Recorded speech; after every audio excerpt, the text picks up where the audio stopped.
I was struck by something very interesting this morning. Well, I was up early praying and reading the Bible. I'm reading the second book of Maccabees right now, and also just finished up at the gym.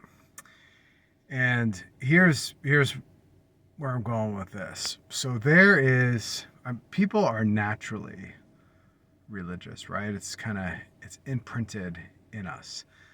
There's never been a truly atheistic society, right? You're always worshiping something, either God or a created thing, or maybe it's wealth, power, money, secular stuff, but there's always some sort of worship.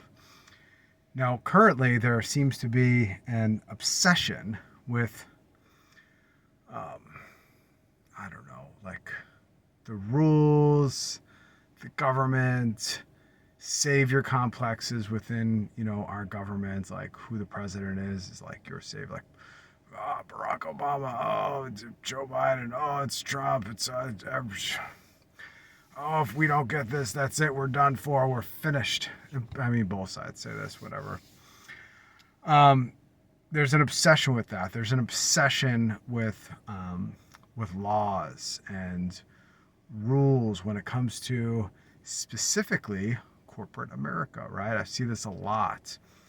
They are obsessed with the laws and the rules and like what's the policy? We have to send this out to our employees, and what's their social media policy, and what's this?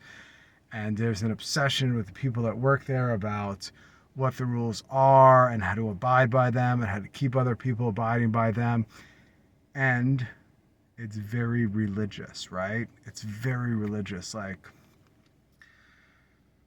you become obsessed with the set of rules in the place that you work. Now I see it at the gym that I work to. They're obsessed. Like the woman is obsessed with the rules. And if you even deviate 1 second from the rules, freak out. And I think this all got accelerated by COVID because people got super, super obsessed about that situation. So there's a corporate culture and a rule culture within corporate America that is very like following the rules, following the corporation, following the guidelines as a religion, like as a worship, which is terribly strange. But it's also goes to show you like that's what happens when you don't have religion. Now let's get back to Maccabees and the Bible and Saint Bede and the church in England and that history. And let's get back to Livy and Rome. Now let's bring this full circle back to the Bible, those stories, Maccabees, Moses, all of it. Ready? Here we go. If you read the Bible and then you read these old accounts, church and state are always intertwined. Like one is from the other. That is, the state is governed essentially by the church, right? And that's how it's always been. The most successful societies are the ones closely governed that have religion, right, worship, and the state intertwined. Specifically, the most successful ones on planet Earth, and you can measure it over time, and countries have been whenever a country has been Catholic, right? When the Catholic state and the monarchy are tied together. Or, in the Old Testament, you have the times of David, and you have the times of Solomon, and you have even the Maccabees reestablishing the temple. Church and state are intertwined. The Romans intertwined church and state.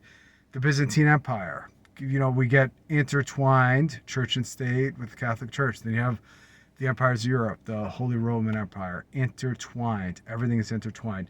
Spanish, their empire into the Americas, like Latin America. That's after the Latin Church, the Catholic Church. Everything is intertwined. And you have success. And then as we see, when the worship of God fails and people get liberal and times get easy, everything comes undone. And that's what's happening right now. We're in the time where everything's come done. People are searching searching for anything else. They're searching for corporate America. They're searching for brand identity. They're searching for money and power and status and cars and houses and following all the rules of their job, their commandments of their job, their mission statements. They get spit out these mission statements. They can't spit out the 10 Commandments. They couldn't tell you one. If they got like 3 out of the 10 Commandments right, that'd probably be good, but they could tell you their mission statement. They could tell you what their organization stands for. They could tell you their elevator pitch. They could make time to answer an email at 11 o'clock at night or 4 in the morning, but they can't wake up to pray. So, something to think about, guys. Church and state intertwined, and I say church and state because that would probably the proper order, but it's not state and church. So anyway, like, share, subscribe. I don't know. Tell me what you think. I'll respond to it. We'll kind of figure it out, but I'm not going to go crazy. I'm busy. Out.